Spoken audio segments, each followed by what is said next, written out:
Sean P. Diddy Combs rejects the plea deal and says, we were swingers. And Cassie Ventura was with the business. Oh, wow. Let's get into some of this straight game. Blackjack. Life is like some cards. It's not what you dealt, but how you play it.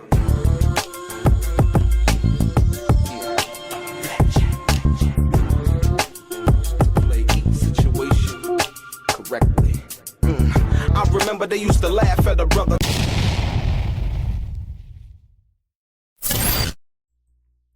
Welcome back, guys. Welcome back. It's your boy DELRAY Richardson, platinum artist, platinum songwriter, Straight Game TV. I thank you for tuning in. I appreciate your time. Do me a favor, hit the thumbs up button.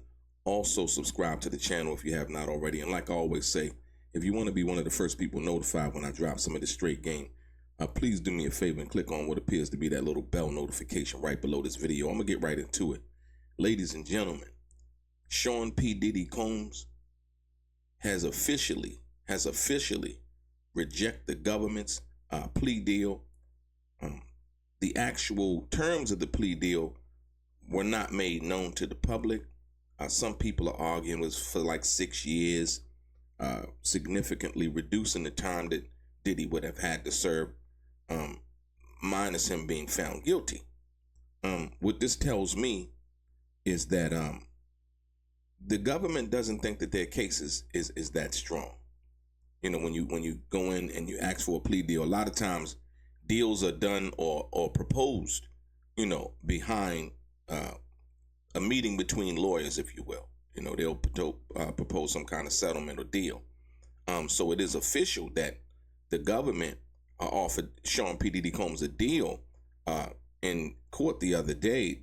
You know, the judge asked by the judge if he rejected the prosecutor's plea deal. Combs replied, "Yes, I do, Your Honor. Thank you." And basically, when you go down to the bottom of this, you know, they're basically saying if he's found guilty, he could possibly spend the rest of his life in prison. That's not always the case. At a recent hearing, his lawyer, Mark Anafalo, offered a preview of the star's defense, saying that the rapper led a lifestyle of a swinger, right? And Mr. Anafalo said, argued that while some people may find the behavior inappropriate, it's not criminal. And that's a major point that I wanted to make. A lot of times, you know, things that people do in their private life, you know, you may find it against your religious beliefs or against your moral belief or whatever have you. But a lot of times, you know, people live a certain kind of lifestyle. It seems to me, like I said before, that Cassie Ventura, at one time, she was with the business. You know, she was with, you know, the lifestyle that Diddy had prepared for her, had her accustomed to, all of the trappings of success and money and you know, privilege and things like that.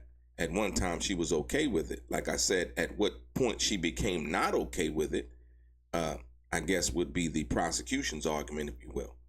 But more importantly, Diddy rejected the plea deal. And that also says to me that the government really doesn't believe that their case is strong as they do, because a lot of times, I mean, and it all depends. It could go both ways. Sometimes, you know, they'd rather not have a fight and rather just be done with it with a plea deal. And sometimes that works in the defendant's favor, and sometimes it doesn't. In this situation in particular, Diddy, I guess he felt like it didn't work, you know, for him, because he doesn't believe that what he was doing was criminal. You know, it may have been immoral or not to other people's standards or liking, but it was not criminal. And that's going to be the big question, the criminal intent. And like I said before, the situation with Cassie, you know, at one time they had been together for 10 years.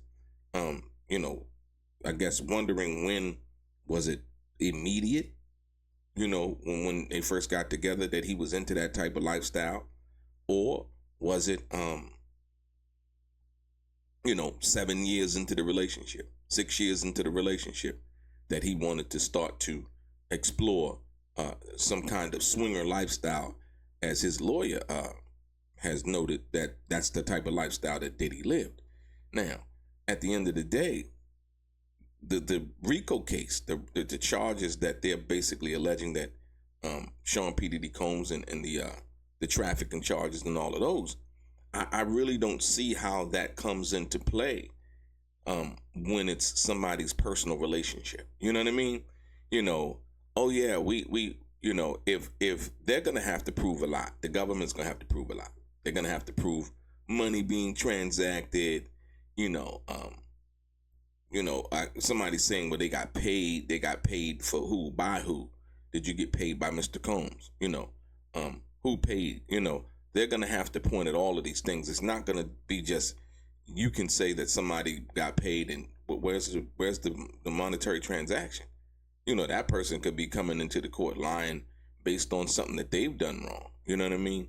Then you look at the lifestyle that the potential prosecution witnesses live. It's been noted that some of the people who allegedly participated in these alleged freak-offs were somewhat porn stars, if you will. Some of them were porn stars. Some of them are exotic dancers and things of that nature. We don't really know if that's true or not. And so with that being said, I think that it's going to come down to who the jury believes and how well the cases are presented. Like I said before, Diddy has a dream team of attorneys. And like I said, it's been noted, I don't know if it's true, that the prosecution has all female prosecution team, if you will. And some people were making a note of the race, and they said all white female prosecution team. I don't really know if that's true or not, but that's what people were saying. So like I said, once again, when we delve into the bigger picture, it's going to be interesting about, more importantly, how each side presents their case. And the fact that Diddy rejected the plea deal, I guess he feels like his case is strong. He's saying, I'm not guilty of what they're saying that I did. And like I said, my concern is that they said that this was a RICO case. They said that in the indictment, they named other people that were allegedly helping to forward the RICO, if you will, or participating in the RICO, if you will. But none of these people were arrested. And so it says to me, when they offered the plea deal, I think they kind of know that. Like, hey, hold on.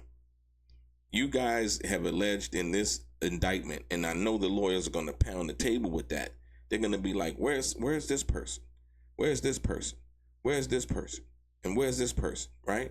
That you guys say that were part of this alleged conspiracy, right? That you said that Mr. Combs was the head of. All of the salacious, the Combs enterprise and all of these other, thoughts and theories and things like that the prosecution presented during their media, should I say, press conference in reference to the case. And so where are these other people that they're alleging that were participating in this?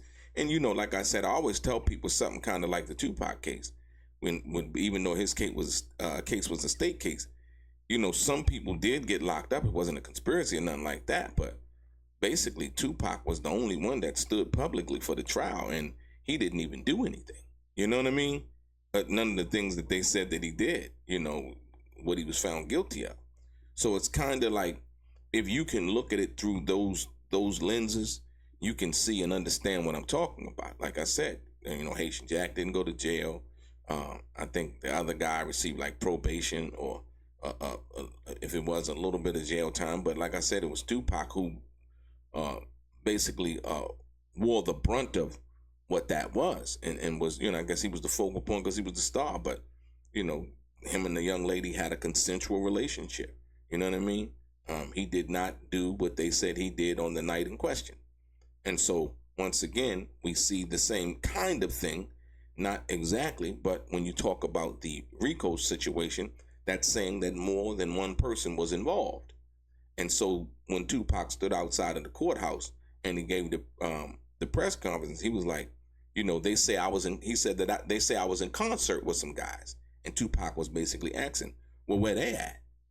And he's like, no, I don't want nobody else to get in trouble. He said, but I don't want to go to jail for something that I didn't do. And so when you understand the RICO situation, the government is saying against Diddy, the government is saying, hey, you know what? He did something wrong. And he did it with X, Y, Z, P, Q, and J, right?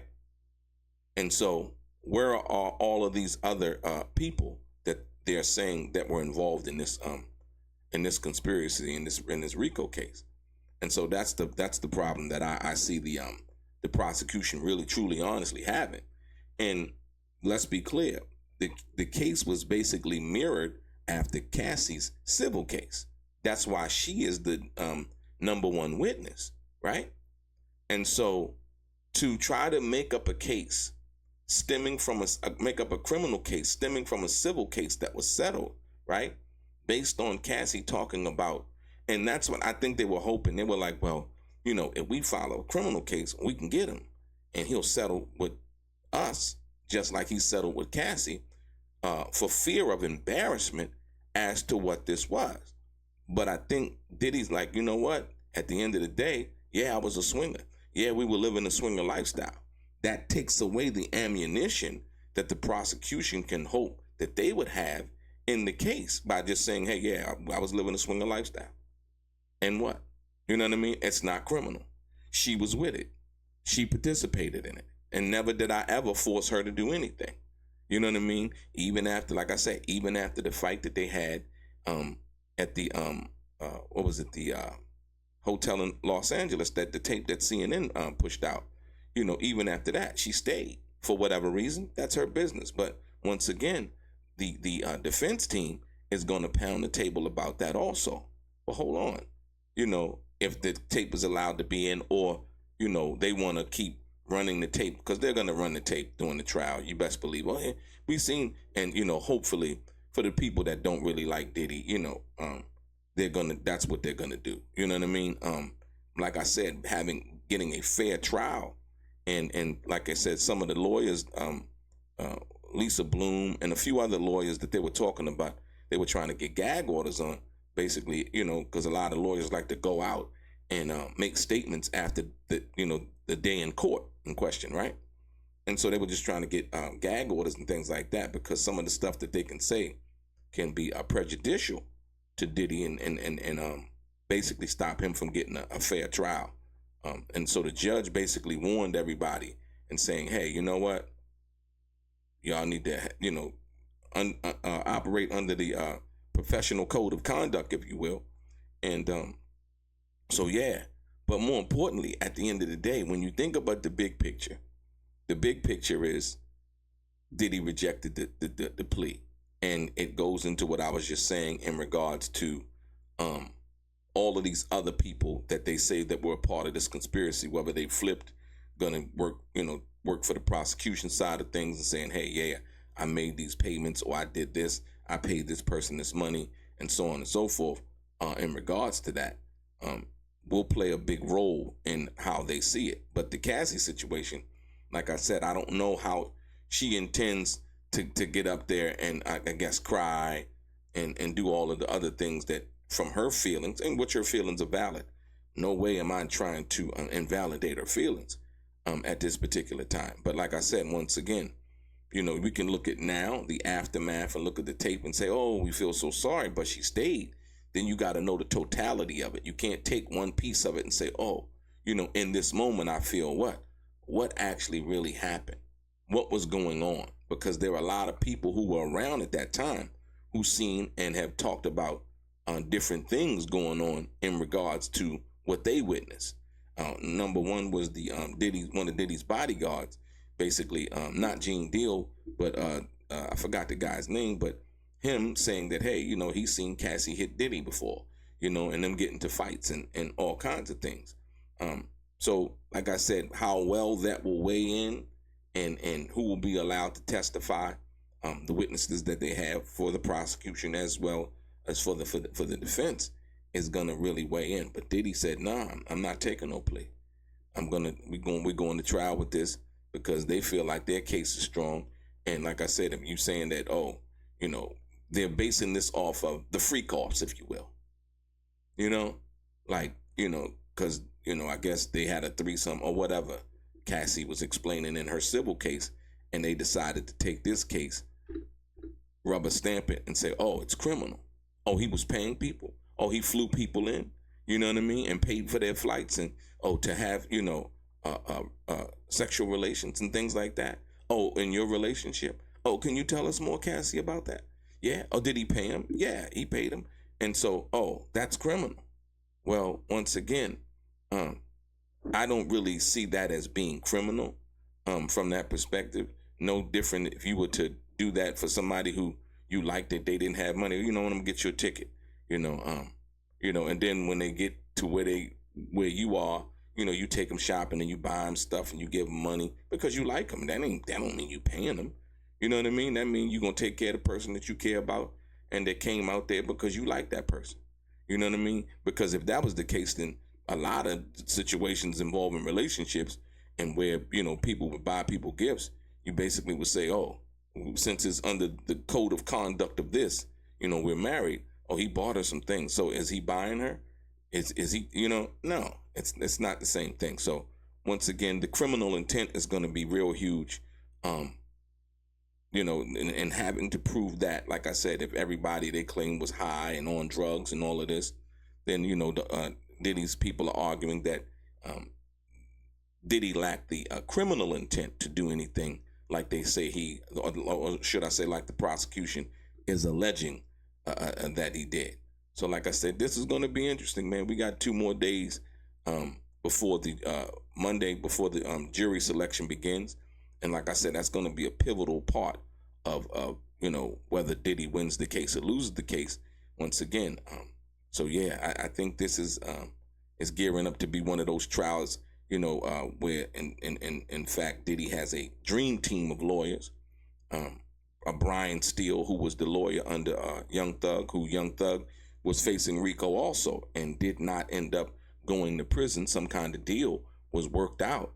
Like I said, when the prosecution, who they thought they had great witnesses that would come in and testify against Young Thug at that time, it didn't really work out like they thought it was going to work out. And so when you're relying on stuff like this, it's going to be, because like I said, they're gonna hold Cassie feet to the fire, and she can count on that. And so, and being prepared and being ready, and all of those things, like I said, once again, it's going to be pivotal. And like I said, the threats and the things that they're going to try to put into play, timeline is going to be important also. So when somebody says something, so when and around about what time was this? What year was this? And I can't recall. So then once again, the person just could be saying anything. It's like, does it fit into the timeline and what you're saying these things happen and all of that? So all of that's going to be important, man. Like I said, but Diddy rejected the plea. And we're going to see what happens from here. Your boy DELRAY, straight gang.